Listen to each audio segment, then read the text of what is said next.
नमस्कार दोस्तों, स्वागत है आपका पीसीएस एग्ज़ाम के इस ऑनलाइन यूट्यूब प्लेटफॉर्म पर। और आज हम बात करने वाले हैं कक्षा 6 में जो इतिहास के लिए एनसीईआरटी की किताब है उसके अध्याय 1 की। हम सभी जानते हैं कि तमाम प्रकार के पीसीएस परीक्षाओं और यूपीएससी परीक्षा के लिए एनसीईआरटी की समरी पढ़ना कितना ज़रूरी है, एनसीईआरटी को समझना कितना आवश्यक है। तो चलिए अध्याय 1 से शुरुआत करते हैं। इतिहास के हमारे अतीत इस पाठ्यपुस्तक का नाम है, आप जानते हैं, और इसका नाम है अध्याय का क्या, कब, कहाँ और कैसे। तो सबसे पहले अगर हम बात करें, इसमें एक शीर्षक दिया हुआ है कैसे पता लगाएं। इसके अंतर्गत हमें ये बताया हुआ है कि कल क्या हुआ था ये जानने के लिए हम रेडियो भी सुन सकते हैं, टीवी पर भी देख सकते हैं, या फिर हम कल का यानी बीते दिन का अखबार भी पढ़ सकते हैं। लेकिन अगर पिछले वर्ष क्या हुआ था ये हमें जानना हो, या 5 साल पहले क्या हुआ था ये हमें जानना हो, तो हम ऐसे व्यक्ति से बात करनी पड़ेगी हमें जिसे उस समय की स्मृति हो, जिसे उस समय की याददाश्त हो। अब बहुत पहले क्या हुआ था ये कैसे जाना जा सकता है, तो इसके बाद में एक प्रश्न हमारे सामने दिया है कि अतीत के बारे में हम क्या जान सकते हैं। तो हमें यहाँ पर यही बताया है कि हम सब कुछ जान सकते हैं। आखेटक शब्द का मतलब यहाँ पर जो दिया हुआ है शिकारी होता है, मैं आपको बता दूं। तो शिकारियों का जीवन कैसा होता था, पशुपालक कैसे होते थे, कृषक, शासक, व्यापारी, पुरोहित, शिल्पकार, कलाकार, संगीतकार या फिर वैज्ञानिकों के जीवन के बारे में हम जानकारी प्राप्त कर सकते हैं। चूंकि ये कक्षा 6 की किताब है तो इसमें यह भी दिया हुआ है कि बच्चे कौन सी कहानियाँ सुना करते थे, कौन से नाटक देखा करते थे, ये सब चीज़ें, कौन से गाने गाया करते थे, गीत गाया करते थे, ये भी हम जानकारी प्राप्त कर सकते हैं। इसके बाद एक महत्वपूर्ण प्रश्न हमारे सामने यहाँ पर आता है कि लोग कहाँ रहते थे। इसमें हमें बोल रहा है कि यहाँ पर एक मानचित्र दिया है, वहाँ पर नर्मदा नदी का पता हमें लगाना है। ठीक है, तो आप सबसे पहले इस मानचित्र को देख लीजिए, है ना। मैं इसको थोड़ा सा जूम आउट कर देता हूँ ताकि आप स्पष्ट तौर पर इसको देख पाएँ। अब इस मानचित्र में देखिए आप, यहाँ पे हमें नर्मदा नदी का पता लगाने के लिए कहा जा रहा है। देखिए ये वाली जो नदी है ये नर्मदा नदी है, मैं अंडरलाइन कर देता हूँ। एक काम करते हैं, पहले हम इस मानचित्र को बहुत अच्छे से समझ लेते हैं, ठीक है ना। तो सबसे पहले हम क्या करते हैं, ये मानचित्र में दी हुई सारी नदियों को अच्छे से समझ लेते हैं ताकि हम इसके बीच में जो जानकारी हमें दी हुई है उसको हम समझ पाएँ। सबसे पहले आप देख रहे हैं यहाँ पे, मैं इसको हाईलाइट कर देता हूँ, काबुल नदी, है ना। तो काबुल नदी की अगर मैं बात करूं तो मैं यहाँ पर आपको बता देना चाहता हूं कि यह, इसकी अगर लंबाई की बात करें तो ये 700 किलोमीटर के आसपास है। और इसके बारे में हम ये जानते हैं कि ये जो अफ़गानिस्तान है, यहाँ पे जो हिंदुकुश पर्वतों का आपने ज़रूर नाम सुना होगा, वहाँ की संगलाक श्रृंखला से इसकी शुरुआत होती है और पाकिस्तान से होते हुए सिंधु नदी में ये मिल जाती है। पूर्वी अफ़गानिस्तान की मैं आपको बता दूं कि ये मुख्य नदी मानी जाती है। और जल संभर हेलमंद नदी जो है, इसके क्षेत्र से ऊनई दर्रे द्वारा इसको जो है विभाजित कर दिया जाता है, विभाजित हो जाती है। ठीक है, इसके बाद में काबुल नदी को जानने के बाद में अगली नदी जो आप यहाँ पर देख रहे हैं कौन सी है, झेलम नदी। देखिए मैंने इसको हाईलाइट कर दिया है ना। तो अब हम इसके बारे में क्या जानते हैं कि भाई ये उत्तरी भारत जो है उसमें बहने वाली एक नदी है। आप इसमें मैप में देख ही पा रहे हैं ना। वितस्ता झेलम नदी जो है, इसका आप वास्तविक नाम कह लीजिए, इसे कश्मीरी भाषा का एक शब्द है व्यत, उससे ये निकला है ना। वेरीनाग नामी नगर में जो है इसका उद्भव होता है, तो वहाँ से इसके नाम का जो है संबंध है ना। अगर हम बात करें कि झेलम नदी की लंबाई कितनी है तो ये 725 किलोमीटर है। और इसके पहले मैंने आपको बताया था कि काबुल नदी की जो लंबाई है वो लगभग 700 किलोमीटर है ना। तो दोनों की लंबाई में ज़्यादा फर्क यहाँ पर हमें देखने को नहीं मिलता है कि नहीं।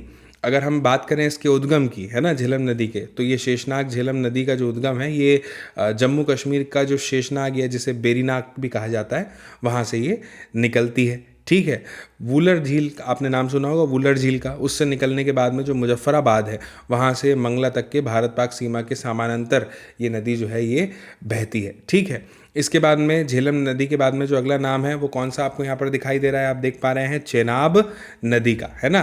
तो अगर चेनाब नदी की मैं बात करूँ दोस्तों, तो जो हिमाचल प्रदेश है भारत में, वहाँ का जो लाहौल और स्पीति ज़िला है उसके ऊपरी हिमालय में टांडी में चंद्रा और भागा नदियों के संगम से ये नदी जो है बनती है। और मैं आपको ये भी बता दूं कि इसकी उत्तरी पहुंच में चंद्रभागा के नाम से भी इसे जाना जाता है। सिंधु नदी की एक सहायक नदियां हैं ना, ये सारी नदियां जो आप देख रहे हैं सहायक नदियां ही हैं। अभी सहायक नदियां क्या होता है आप जानते ही हैं, और भी हम इस अध्याय में विस्तार से समझेंगे कि एक मुख्य नदी से जब कोई अन्य नदियां आकर के मिल जाती हैं तो उन्हें उस मुख्य नदी की सहायक नदियां कहा जाता है। ठीक है, तो चेनाब नदी के बारे में हम बात कर रहे थे, है ना।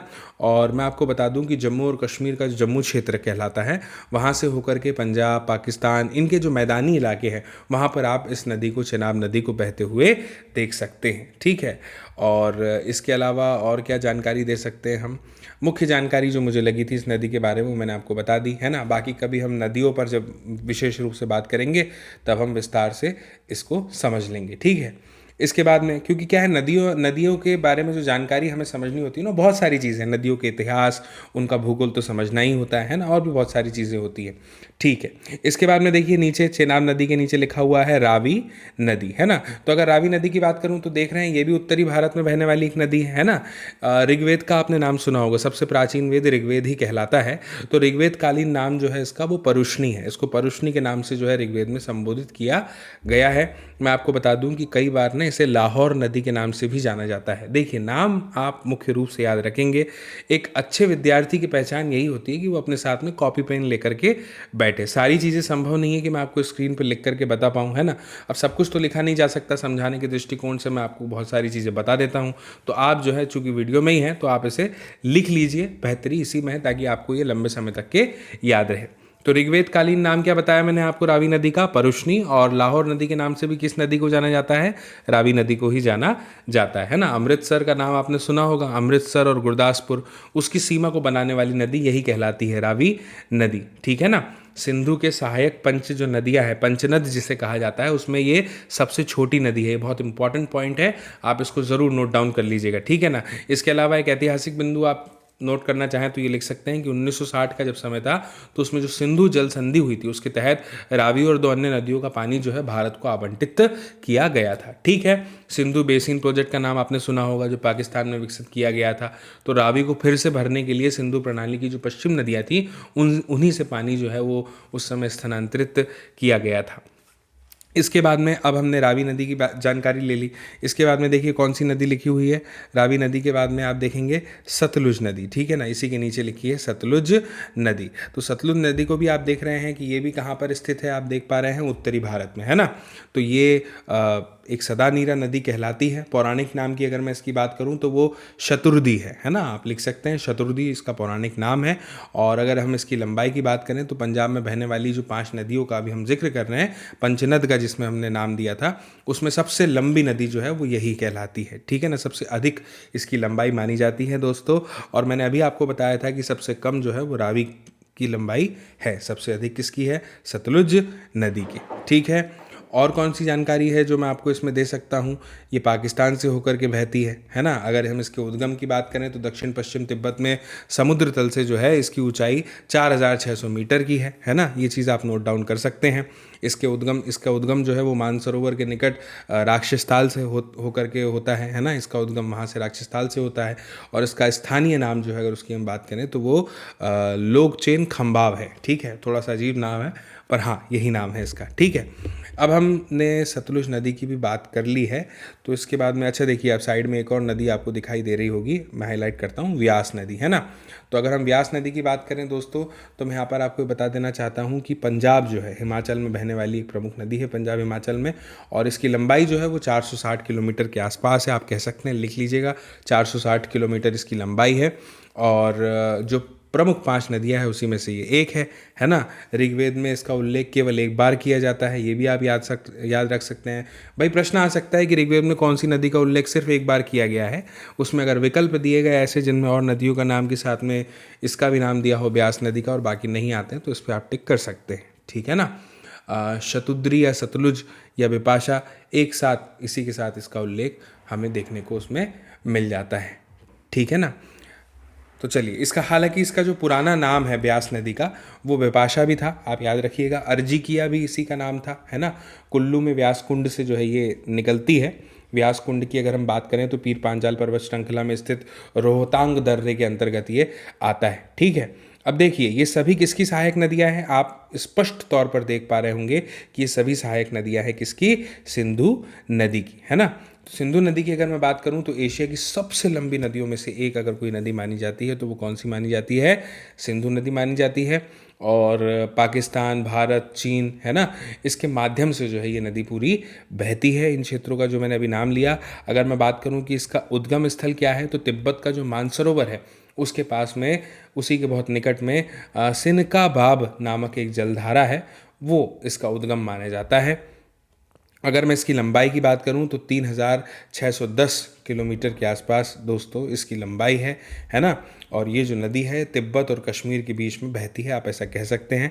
इसके अलावा आपने नंगा पर्वत का नाम सुना होगा, तो उसका जो उत्तरी भाग है वहाँ से ये घूम जाती है, तो घूम करके फिर दक्षिण पश्चिम में पाकिस्तान के बीच से गुजरती है, आप नक्शे में देख सकते हैं, है ना। और फिर उसके बाद जाकर के कहाँ मिलती हुई दिखाई दे रही है, अरब सागर में, है ना। और इस नदी का जो ज़्यादातर अंश है वो आपको कहाँ दिख रहा है, भारत या पाकिस्तान में? बिल्कुल सही, ये पाकिस्तान में इसका जो है ज़्यादातर अंश प्रवाहित होता है दोस्तों। और पाकिस्तान की सबसे लंबी नदी और राष्ट्रीय नदी का भी जो खिताब है वो इसी नदी ने जीता है। सिंधु नदी को ही पाकिस्तान की सबसे लंबी नदी और राष्ट्रीय नदी कहा जाता है, ठीक है ना। इसकी 5 उपनदियों के बारे में भी हमने बात कर ली है कि वो कौन कौन सी है, ठीक है। तो मुझे उम्मीद है आपको ये जानकारी समझ में आ रही होगी। अब सिंधु नदी को हमने समझ लिया है, तो आगे कोई और नदी, हाँ ठीक है, देखिए यमुना नदी की भी जानकारी मैं आपको दे देता हूँ। अगर हम बात करें यमुना नदी के बारे में, तो मैं आपको बता दूँ कि ये गंगा नदी की जो है सबसे बड़ी सहायक नदी कहलाती है ना। यमुनोत्री का नाम आपने सुना होगा, यमुनोत्री उत्तरकाशी में है। यहाँ से 30 किलोमीटर उत्तर यानी गढ़वाल में वहाँ से ये निकलती है, इसका उद्गम है। और प्रयागराज का नाम आपने सुना होगा, वहाँ से गंगा में ये मिल जाती है। अगर इसकी प्रमुख सहायक नदियों की बात करूं तो चंबल, सेंगर, छोटी सिंधु, बेतवा, केन, ये तमाम नदियां हैं जो यमुना की सहायक नदियां कहलाती हैं। अगर हम इसके तटवर्ती नगरों की बात करें तो उसमें दिल्ली का नाम आएगा, आगरा का नाम आएगा, इटावा का नाम आएगा, कालपी का नाम आएगा, हमीरपुर का नाम आएगा और प्रयाग का भी नाम आएगा, वो भी बहुत ही महत्वपूर्ण है, ठीक है ना। प्रयाग की बात करें तो उसमें यमुना जो है वो एक बहुत ही विशाल नदी के रूप में हमें दिखाई देती है, समझ में आती है। यहाँ के प्रसिद्ध ऐतिहासिक किले के नीचे जो है गंगा में ये मिल जाती है, ठीक है ना। जब हम ब्रज की संस्कृति पढ़ते हैं ना दोस्तों, तो यमुना का बहुत ही महत्वपूर्ण स्थान उस समय हो जाता है, ठीक है ना। यमुनोत्री नामक एक जगह है जहाँ से ये निकलती है ना। और अभी मैंने आपको बताया ही था कि गंगा की जो है सबसे बड़ी सहायक नदी कहलाती है, ठीक है। अब यमुना के लिए मेरे ख्याल से इतनी जानकारी जो है वो पर्याप्त हो जाएगी। अब हम जो है मुख्य रूप से बात करते हैं यमुना के बाद में किसकी, गंगा नदी की, ठीक है। तो अगर गंगा नदी की बात करूं तो क्या जानकारी दूंगा मैं आपको कि भारत की सबसे महत्वपूर्ण नदी कही जाती है, कौन सी, गंगा नदी। हम बचपन से नाम सुनते हैं। भारत बांग्लादेश में कुल मिलाकर के अगर बात करें तो 2525 किलोमीटर, नोट डाउन कर लीजिएगा इसी समय, 2525 किलोमीटर की दूरी गंगा नदी तय करती है दोस्तों। और उत्तराखंड में हिमालय से लेकर के इधर देखें तो बंगाल की खाड़ी के सुंदरवन तक के विशाल भूभाग को ये सिंचित करती है, ठीक है दोस्तों। देश की जो प्राकृतिक संपदा है ना, तो गंगा नदी जो है सिर्फ देश की प्राकृतिक संपदा ही नहीं है, बल्कि आप ये बात जानते हैं कि प्रत्येक जनमानस की भावनात्मक आस्था का आधार भी ये नदी कहलाती है ना। अगर इसकी लंबाई की बात करें तो कितनी है, 2071 किलोमीटर इसकी लंबाई है दोस्तों। और उसके बाद में बांग्लादेश में भी अपनी लंबी यात्रा करती है, हम जानते हैं, है ना, नक्शे में आप देख सकते हैं।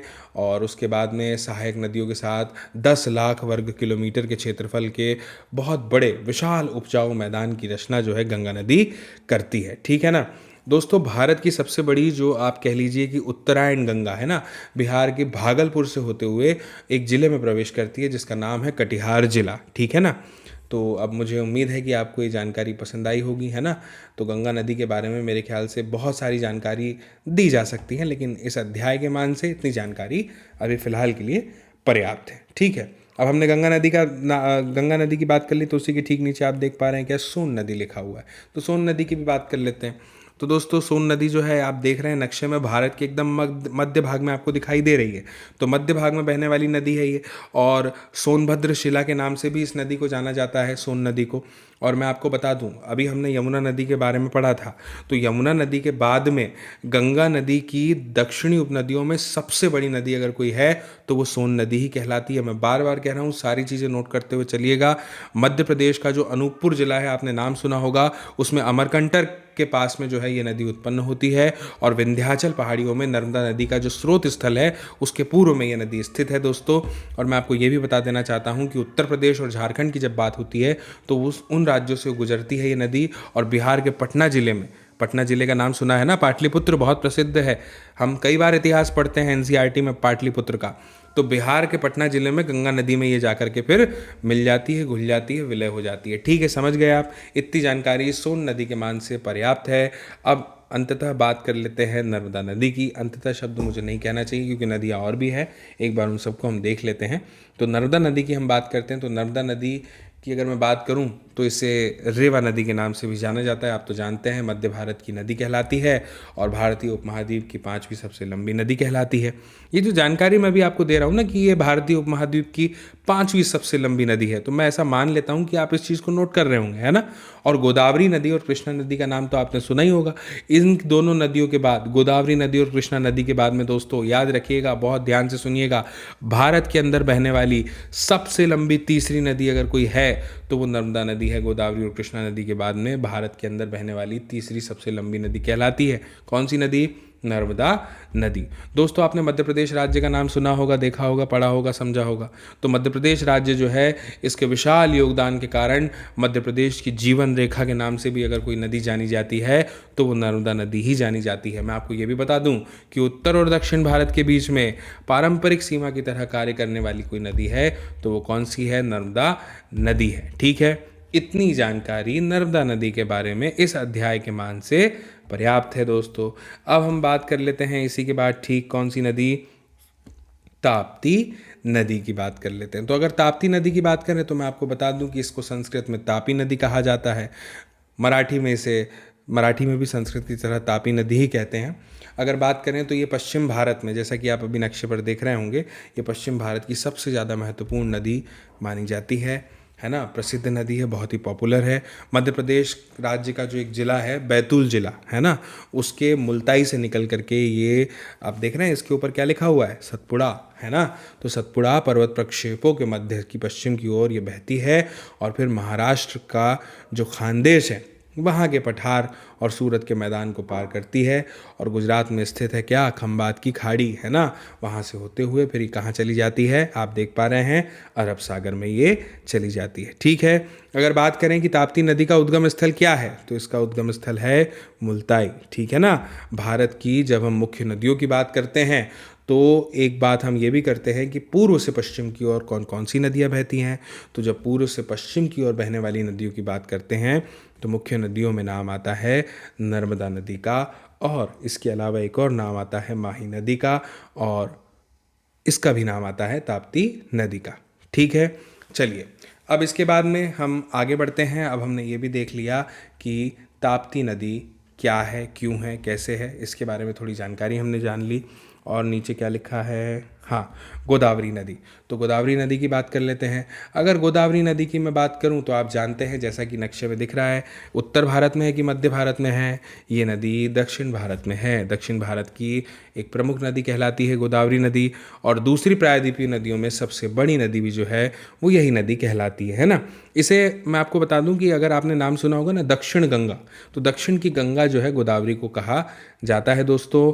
और उत्पत्ति की अगर हम इसकी बात करें तो पश्चिमी घाट में जो त्र्यंबक पहाड़ी है, त्र्यंबक पहाड़ी, वहाँ से जो है इसका उद्गम हुआ है।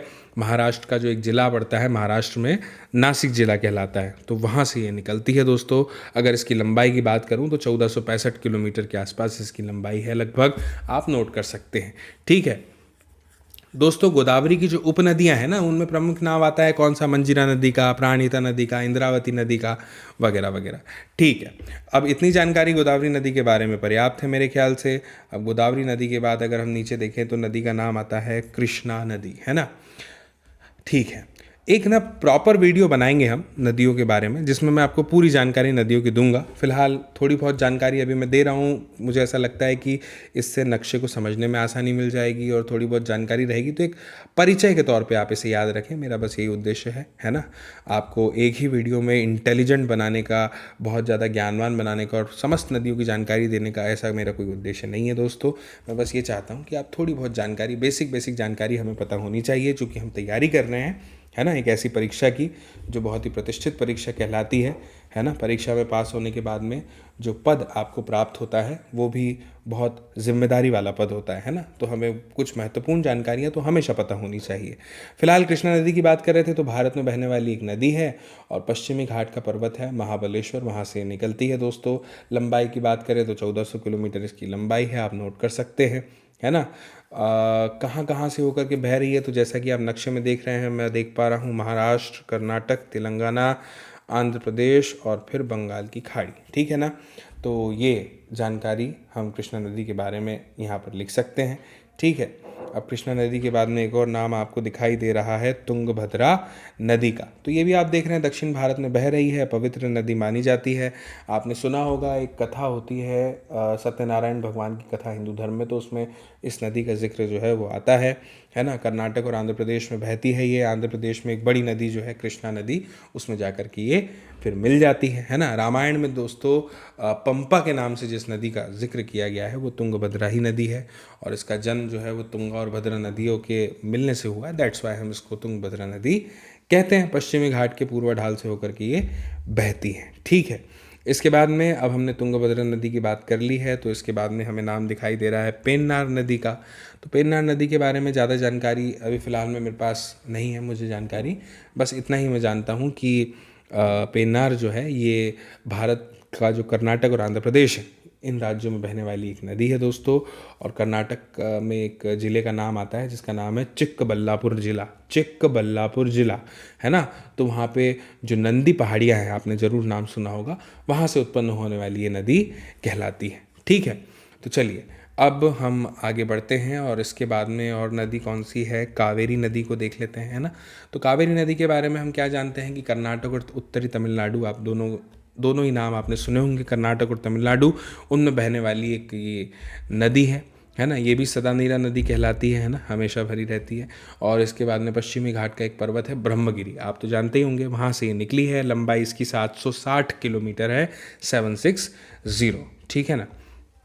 इसके बाद में अब हमने कावेरी नदी भी देख ली, तो मेरे ख्याल से लगभग सभी नदियाँ जो हैं यहाँ पे हो गई, बची नहीं। अच्छा, एक मिनट रुकिए, हम पूर्वी भारत को जो है भूल गए थे, ब्रह्मपुत्र नदी, ठीक है। तो ब्रह्मपुत्र की अगर मैं बात करूं तो ये भी एक नदी है दोस्तों, तिब्बत, भारत, बांग्लादेश से होकर के बहती है, याद रखिएगा, है ना, नोट ज़रूर करते रहिएगा।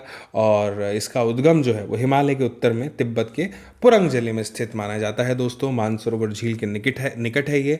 और एक और चीज़ मैं आपको यहाँ पर ये बता दूँ कि ये तिब्बत में बहते हुए भारत का जो अरुणाचल प्रदेश राज्य है, आप नक्शे में देख पा रहे हैं, यहाँ पर प्रवेश करती है, असम घाटी में फिर इसके बाद बहती है और फिर बांग्लादेश में प्रवेश करती है। जब बांग्लादेश में प्रवेश कर जाती है तो इसे जमुना कहा जाता है, ठीक है। मुझे उम्मीद है कि इतनी जानकारी है इसके लिए पर्याप्त है। हाँ, ये एक बहुत लंबी नदी भी है, 2900 किलोमीटर इसकी लंबाई है, आप ये बात नोट कर सकते हैं। अब एक ही चीज़ बची हुई है जो हमें नक्शे में दिखाई दे रही है और हमने भी बात नहीं की है, वो है महानदी। गंगा नदी तो हो गया है, मैं बता चुका हूँ इसके बारे में आपको। दोस्तों छत्तीसगढ़ का नाम आपने सुना होगा, नक्शे में दिख नहीं रहा है, लेकिन आप जानते हैं कि छत्तीसगढ़ कहाँ है ना। तो छत्तीसगढ़ उड़ीसा अंचल की सबसे बड़ी नदी जो कहलाती है वो यही नदी कहलाती है, महानदी कहलाती है। प्राचीन काल में अगर हम बात करें तो इसका नाम था चित्रोत्पला, ठीक है, चित्रोत्पला इसका नाम था।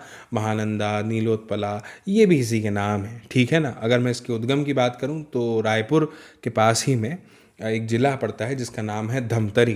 तो धमतरी जो ज़िला है वहाँ पे स्थित है क्या, एक पर्वत श्रेणी जिसका नाम है सिहावा, वहाँ से इसका उद्गम माना जाता है, ठीक है। इसके प्रवाह की अगर मैं बात करूँ तो दक्षिण से उत्तर की तरफ इसका प्रवाह होता है महानदी का, ये बात आप याद रखेंगे, ठीक है। इतनी जानकारी पर्याप्त है मेरे हिसाब से। तो भाई अब मैंने आपको नर्मदा नदी के बारे में तो बता दिया ना, क्या होती है नर्मदा नदी, कहाँ है, मैंने आपको बताया था। तो मैं आपको यही बता रहा था कि यहाँ पे हमें बोला है कि नर्मदा नदी का पता लगाओ, हमने लगा लिया है।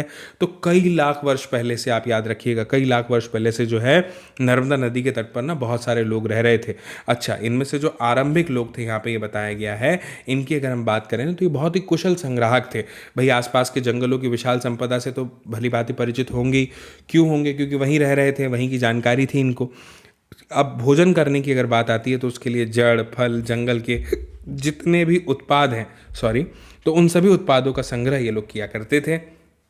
जानवरों का शिकार भी करते थे दोस्तों, है ना। अब बोल रहा है उत्तर पश्चिम की सुलेमान किरथर पहाड़ियों का पता लगाओ। तो देखिए ये है उत्तर पश्चिम की किरथर और सुलेमान पहाड़ियाँ, देख पा रहे हैं आप, ठीक है, इसको अलग रंग से हाईलाइट कर देता हूँ, नहीं तो आप बोलोगे क्या सर एक ही रंग से करते चले आ रहे हो, समझ में नहीं आ रहा है ना। तो समझ लो भैया अच्छे से। एक मिनट, ये है किरथर और सुलेमान पहाड़ियाँ, ठीक है। अब देख पा रहे हो लाल, थोड़ा बहुत ज़्यादा लाल हो गया था। तो किरथर सुलेमान पहाड़ियों का पता क्यों लगाना है, क्योंकि ये वही क्षेत्र है जहाँ पर लगभग 8,000 वर्ष पहले पुरुष और स्त्रियों ने सबसे पहले गेहूँ और जौ जैसी फसलों को उपजाना शुरू किया था दोस्तों। और भेड़, बकरी, गाय, बैल, ये जितने भी पशु हैं इनको पालतू बनाना शुरू किया। सबसे पहले जो पशु पालतू बनाया गया वो कुत्ता था, है ना। और उत्तर पूर्व में फिर बोल रहा है कि गारो और मध्य भारत में विंध्य पहाड़ियों का पता लगाओ। अब गारो की अगर मैं बात करूं, उत्तर पूर्व में बोल रहा है, तो उत्तर और पूर्व का इलाका जो है कौन सा हो गया है, जहाँ पे गारो पहाड़ियाँ हैं ये वाला, और विंध्य पहाड़ियाँ जो है वो ये वाला है मध्य भारत में, ठीक है। तो यहाँ का पता क्यों लगाना है, क्योंकि ये कुछ अन्य ऐसे क्षेत्र हैं जहाँ पर कृषि का विकास हुआ है। और सबसे पहले जहाँ चावल उपजाया गया वो विंध्य के उत्तर में स्थित था, विंध्य के उत्तर में स्थित था, ठीक है ना, याद रखेंगे आप। इसके बाद में बोला है मानचित्र में सिंधु और इसकी सहायक नदियों का पता लगाओ। अभी हमने देखा था मानचित्र में, है ना, सिंधु नदी कहाँ है, ये पूरा का पूरा जो नदी तंत्र है सिंधु नदी तंत्र है, ठीक है ना।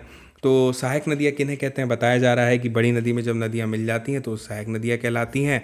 और लगभग 4,700 वर्ष पहले, याद रखिएगा, नदियों के किनारे ना कुछ आरंभिक नगर फल फूल गए थे, और गंगा और इसकी सहायक नदियों के किनारे जो समुद्र तटवर्ती इलाका होता है ना, समुद्र के आसपास के तट वाला इलाका, वहाँ पे नगरों का विकास लगभग 2500 वर्ष पहले हुआ था, ठीक है, बात याद रखेंगे आप।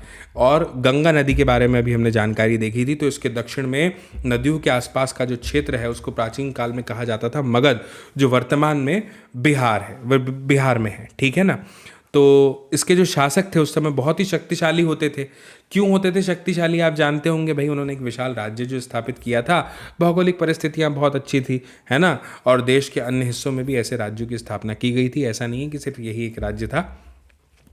दोस्तों लोगों ने क्या किया है, स्वदेव ही उपमहाद्वीप के एक हिस्से से दूसरे तक की यात्रा क्यों है करी है यात्राएं, है ना। तो अब यात्राएं क्यों की हैं, बहुत सारे कारण हैं यात्राएं करने के, है कि नहीं। किन किन कारणों से यात्रा कर सकते थे भाई, लोगों का मन करता होगा, कुछ शौकिया तौर पर यात्रा करते थे, कई बार सूखा आ जाता है, बाढ़ आ जाती है, तो ऐसी परिस्थितियों में भी लोगों को पलायन कर जाना पड़ता होगा ना, भोजन के लिए, है ना, भोजन की तलाश में, आवास की तलाश में, वगैरह वगैरह। अब मुख्य रूप से बात करते हैं देश के नाम की, है ना। तो अगर देश के नाम की बात करें तो हम कितने नाम से जानते हैं अपने देश को, भारत के नाम से जानते हैं, इंडिया के नाम से जानते हैं, है ना। तो ये जो इंडिया शब्द है ना, ये सिंधु नदी के नाम से निकला है। आप कहेंगे क्या बात कर रहे हैं सर, सिंधु नदी और इंडिया कैसे, तो इसको अंग्रेजी में कहते हैं इंडस रिवर, है ना। तो अब समझिए, इंडिया शब्द इंडस से निकला है, जिसे संस्कृत में सिंधु कहा जाता है दोस्तों। एटलस में ईरान, यूनान, ये तो आपको पता ही होगा कहाँ होते हैं, है ना। आपके पास एटलस भी होगी, पता भी लगा लीजिएगा। तो लगभग 2500 वर्ष पहले क्या हुआ था ना, उत्तर पश्चिम की ओर से आने वाली जो ईरानी और यूनानी थे दोस्तों, उन्होंने सिंधु को हिंदोज और इंदोज के नाम से पुकारा। सोचिए कितनी महत्वपूर्ण जानकारी है, कक्षा 6 की इतिहास की पाठ्य पुस्तक में हमें दी है। अब कक्षा 6 में तो हमको नहीं पता था कैसे पढ़ना है, अब पता है, तो कक्षा 6 से ही पढ़ने के लिए कहा जा रहा है कि नहीं। तो भूमि प्रदेश को जो था वो इंडिया कहा जाता था, इसके आसपास का, सिंधु नदी के आसपास का। और इस नाम का प्रयोग उत्तर पश्चिम में रहने वाले लोगों के एक समूह के लिए किया जाता था। इस समूह का उल्लेख संस्कृत की आरंभिक कृति कौन सी है, सबसे प्राचीन, अभी बताया था मैंने, ऋग्वेद, इसमें भी मिलता है, जो लगभग 3500 वर्ष पुरानी है, ठीक है ना। बाद में इसका प्रयोग पूरे देश के लिए होने लगा। अब देखिए अतीत के बारे में कैसे जाने। मैन्यूस्क्रिप्ट नाम सुना है आपने, मैन्यूस्क्रिप्ट अंग्रेजी भाषा का शब्द है, जिसमें मैन्यू का मतलब होता है हाथ, है ना, तो हाथ से निकला हुआ। हिंदी में क्या कहते हैं इसे, पांडुलिपि, ठीक है। तो ये जो चित्र अभी आप स्क्रीन पर देख रहे हैं ना, ये एक पांडुलिपि है, ये हमें बहुत महत्वपूर्ण जानकारी देती है। तो जब हम अतीत के बारे में कैसे जाने, इस महत्वपूर्ण प्रश्न पे आते हैं, तो हमको पता चलता है ऐसे कई अभिलेख और पांडुलिपियाँ हमें मिली है, जिससे हमें जानकारी मिलती है, ठीक है ना। भोजपत्र क्या होता है, यहाँ पर ये जानकारी जान लीजिए। ताड़पत्र और हिमालय के क्षेत्र में उगने वाला भुर्ज नामक पेड़ है, जिसकी छाल से विशेष तरीके से तैयार किया जाता है भोजपत्र, भुर्ज नामक वृक्ष की छाल से, ठीक है। अब देखिए कई सारी ऐसी पांडुलिपि है जिनको कीड़ों ने खा लिया है ना, कोई संभाल के नहीं रख पाया लंबे समय तक की। अब छाल पे अगर लिखी गई है वृक्ष की, तो कभी ना कभी तो सड़ेगी, दीमक खा गई, कीड़े खा गए, बहुत सारी चीज़ें होती हैं। तो अब अभिलेख की हम बात करते हैं, तो हमने देखा कि अभिलेखों का अध्ययन कर लेते हैं तो हमें जानकारी मिल जाती है ना। कुछ भाषा और लिपि का हम पता लगा पाए हैं, कुछ की हमें जानकारी नहीं है। भाषा क्या होती है, जो मैं बोल रहा हूँ, जो आप सुन रहे हैं, समझ रहे हैं। लिपि क्या होती है, जो मैं लिखता हूँ, आप पढ़ते हैं, आप लिखते हैं, मैं पढ़ता हूँ, अगर आप कमेंट में लिखेंगे तो मैं पढ़ूंगा, है ना। वो भाषा नहीं, लिपि होगी, ठीक है। तो अभिलेखों का भी हम अध्ययन जो है कर सकते हैं दोस्तों। लेख, पत्थर या धातु जैसी अपेक्षाकृत कठोर सतहों पर जो है उत्कीर्ण किए गए मिलते हैं।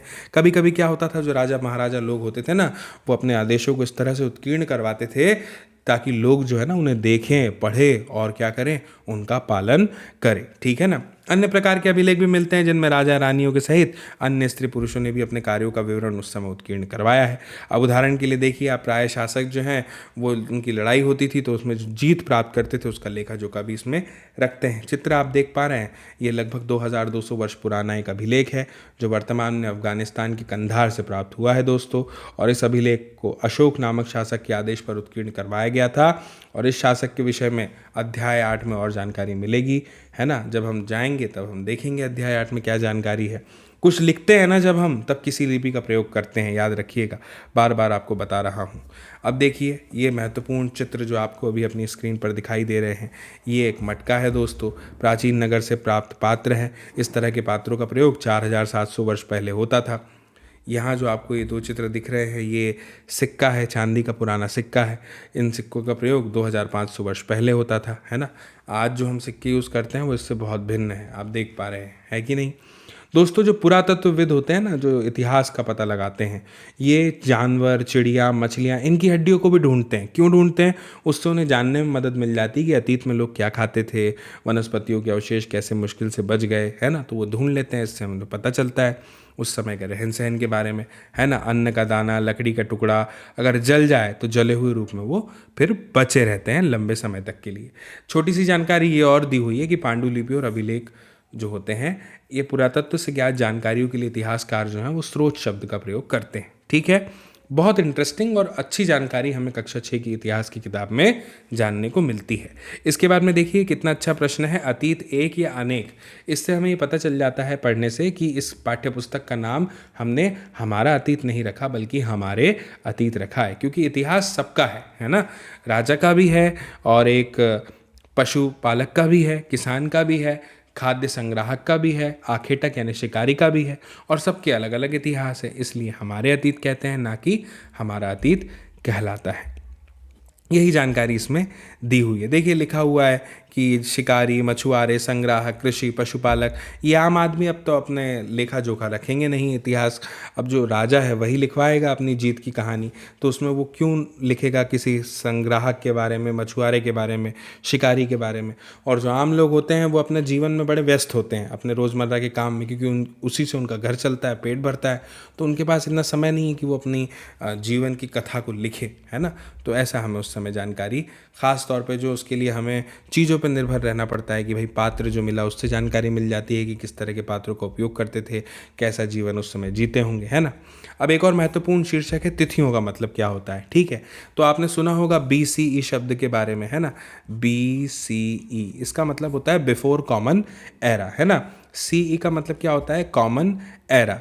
एनो डोमिनी एक शब्द यानी AD, इसका मतलब होता है ईसा मसीह के जन्म का समय। ठीक है, तो जब मैं कहता हूँ BCE तो मैं इससे पहले की बात कर रहा हूँ। मान लीजिए कि अगर मैं कहता हूँ 200 BCE, है ना, तो मैं ईसा मसीह के जन्म के 200 साल पहले की बात कर रहा हूँ। ठीक है, तो उसको हिंदी में हम कैसे लिखते हैं? ईसवी पूर्व। ठीक है, किसको? BCE को। ठीक है, तो ये जानकारी यहाँ पे दी हुई है, मुझे उम्मीद है आप समझ गए होंगे। अन्यत्र में इस चैप्टर की एक महत्वपूर्ण जानकारी हमें ये दी हुई है कि जैसा कि हमने पहले पढ़ा है दोस्तों, कठोर सतहों पर उत्कीर्ण करवाए जाते थे क्या? अभिलेख। और कई अभिलेख जो है कई सौ वर्ष पहले लिखे गए थे, और सभी अभिलेखों में लिपि और भाषाओं का प्रयोग हुआ है। समय के साथ साथ अभिलेखों में प्रयुक्त भाषा और लिपियों में बहुत ज़्यादा बदलाव आ चुके हैं। अब प्रश्न ये है कि विद्वान कैसे जानेंगे इसमें क्या लिखा है? तो इसका अब जो पता है वो अज्ञात लिपि का अर्थ निकालने की प्रक्रिया के द्वारा लगाया जा सकता है। और इस प्रकार से अज्ञात लिपि को जानने की प्रसिद्ध कहानी उत्तरी अफ्रीकी देश मिस्र में हमें देखने को मिलती है। लगभग 5000 वर्ष पहले यहाँ पर राजा रानी रहा करते थे। तो मिस्र के उत्तरी तट पर रोसेट्टा नाम का एक कस्बा है दोस्तों। ठीक है ना, मैं हाईलाइट कर देता हूँ, लाइन से समझ नहीं आएगा। रोसेट्टा नाम का, 1 मिनट, ये ठीक है। और यहाँ एक ऐसा उत्कीर्णित पत्थर मिला है जिस पर एक ही लेख 3 भिन्न भिन्न भाषाओं और लिपियों में लिखा गया है। कौन सी 3? यूनानी, मिस्र लिपि। ठीक है, तो कुछ विद्वान यूनानी भाषा पढ़ सकते थे। उन्होंने बताया कि यहाँ राजा और रानियों के नाम एक छोटे से फ्रेम में दिखाए गए हैं। इसे कारतूस कहा जाता है। और उसके बाद विद्वानों ने यूनानी और मिस्र संकेतों को अगल बगल में रखा और मिस्र अक्षरों की समानार्थक ध्वनियों की पहचान की। तो जैसा कि आप यहाँ पर देख सकते हो कि एल अक्षर के लिए यहाँ पर शेर का प्रयोग जो है वो किया गया है। आई के लिए इस चिन्ह का प्रयोग किया है, पी के लिए इस चिन्ह का, ए के लिए इस पक्षी का प्रयोग किया गया है, आर के लिए इसका प्रयोग किया गया है चिन्ह का। ठीक है, तो ये आप यहाँ पर देख पा रहे हैं। ठीक है, तो मुझे उम्मीद है कि ये जो कक्षा 6 की इतिहास की पाठ्यपुस्तक है, इसका जो ये अध्याय है पहला, ये आपको विस्तार से समझ में आ गया होगा, है ना। अब बने रहिएगा हमारे साथ में, नेक्स्ट वीडियो में जल्दी लेकर के आने वाला हूँ, तो मिलेंगे उसी वीडियो में। और सभी जानकारी जो है मुझे उम्मीद है कि आपने नोट ज़रूर कर ली होगी अपनी नोटबुक में। आज का जो अध्याय था इसमें हमने प्रमुख रूप से एक आप कह सकते हैं कि नदियों के बारे में जाना, अभिलेख क्या होता है इसके बारे में जाना, है ना, और भोजपत्र क्या है। इसके अलावा आप कह लीजिए कि अलग अलग प्रकार के जो सिक्के के बारे में हमने जाना कि हमें एक सिक्का मिला था, है ना। गारो की पहाड़ियों के बारे में जाना, किरथर और सुलेमान की पहाड़ियों के बारे में जाना, नदियों के बारे में जाना। ठीक है, तो अगले अध्याय में अब हम मिलेंगे, तब तक के लिए आपको नमस्कार। और कोई भी बात अगर आप करना चाहें, बताना चाहें, है ना, अगर ये वीडियो में आपको कुछ पसंद आया हो या कुछ ना पसंद आया हो, तो मेरा मतलब यह है कि लाइक या डिसलाइक करना तो खैर अपने ऊपर, आपके ऊपर है, लेकिन कमेंट ज़रूर कीजिएगा, उससे मुझे पता चल जाएगा कि आप क्या चाहते हैं इस वीडियो में, है ना, और किस तरह से हम इसमें सुधार करें वगैरह वगैरह। तो जल्दी मुलाकात होगी आपसे अगले वीडियो में, तब तक के लिए आप सभी को मेरा नमस्कार।